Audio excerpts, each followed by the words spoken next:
Welcome to part 6 of the M156 rebuild series, where in this video we will be reinstalling our timing chain guides, which are brand new from Mercedes, along with a brand new timing chain.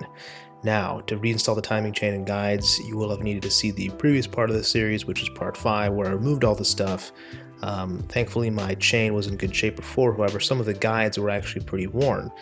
Not the upper guides, which are less prone to having failure, but the plastic on the lower guides, especially for the oil pump, were a bit more brittle. So I'm glad I was doing this. Not a very common M156 issue, and I don't think they typically fail. In fact, this probably would have gone on for much longer without having an issue, but it was still good to be able to change that part.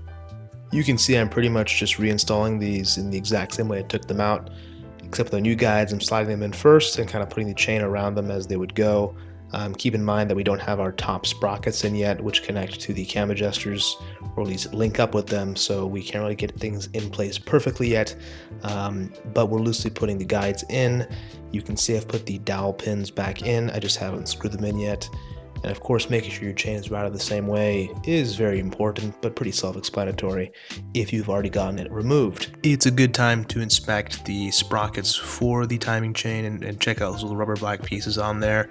If you guys remember from earlier, when I first took off the lower oil pan, there was a piece of one of those timing chain sprocket dampeners, one of those rubber pieces, had dried up and broken and clogged the pickup tube. Now, it wasn't causing an issue yet, but they can.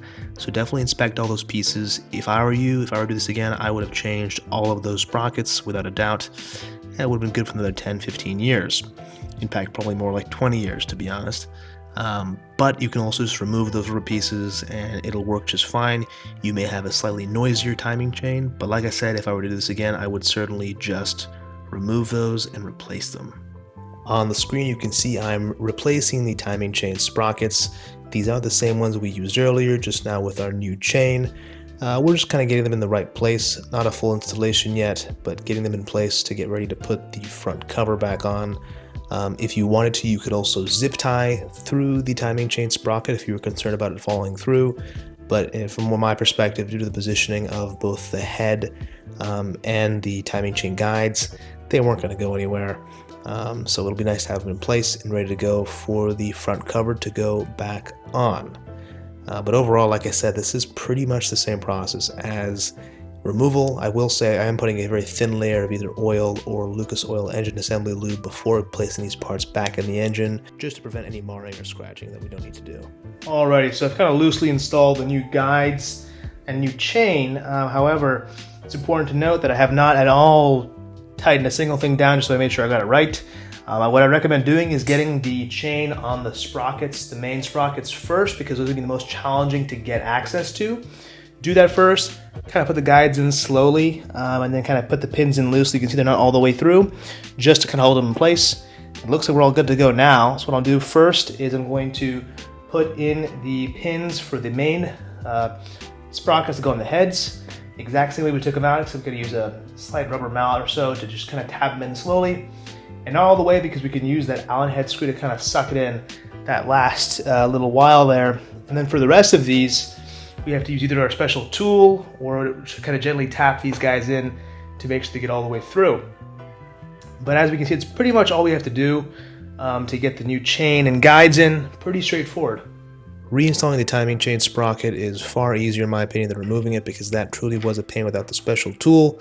Now if you get the special tool, it probably would be a breeze, but we're working with what we got over here, which is not what you want to be saying when you're working with an M156. But as long as you get that sprocket lined up properly, it slides right on in perfectly without much force, and then you can use the corresponding bolt to suck it back in all the way flush with the head completely, which you can see I do here, and it works out pretty well.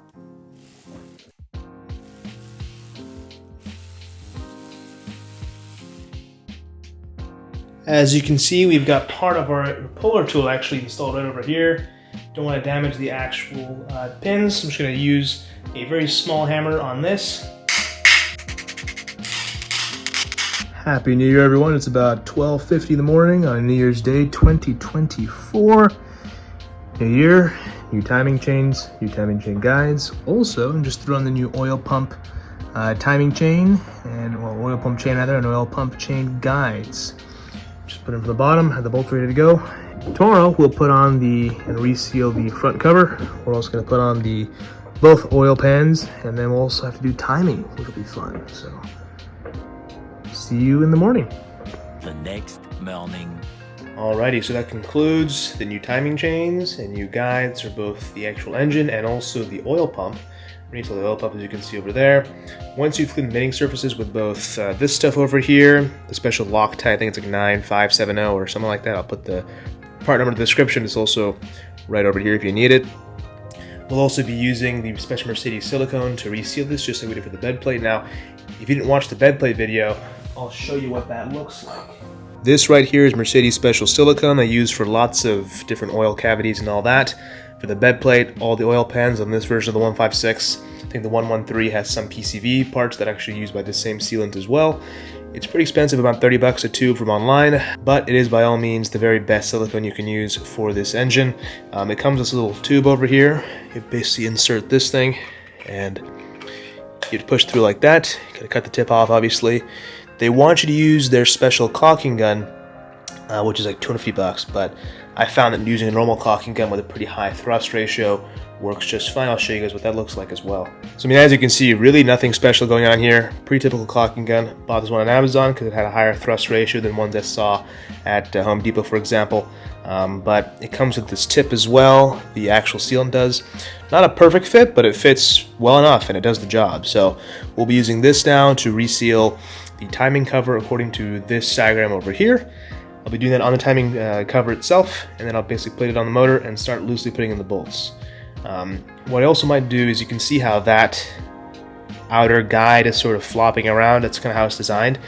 You have to tuck it in before you put the timing cover on, obviously. So what you might want to consider doing is put some bolts in loosely, then kind of put the timing chain tensioner in a little bit slowly.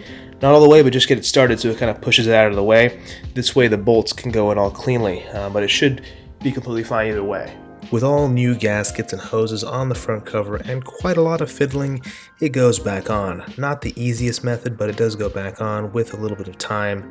Don't force it, and make sure it kind of fits in how it wants to. Keep in mind the hose on the front of this timing cover was, at the time, in LA, and I could not get a new one for my M156, but you can buy them now. I really wish I had that so I could replace it very easily at the time, but I didn't, and it is what it is. The front main seal I changed before putting the crank pulley back on, but in this picture it's actually the older crank pulley. I figured I didn't want to put extra load on a new one by reinstalling the entire cover with a new seal on, so definitely do all those things. There are a few seals behind the front timing cover as well.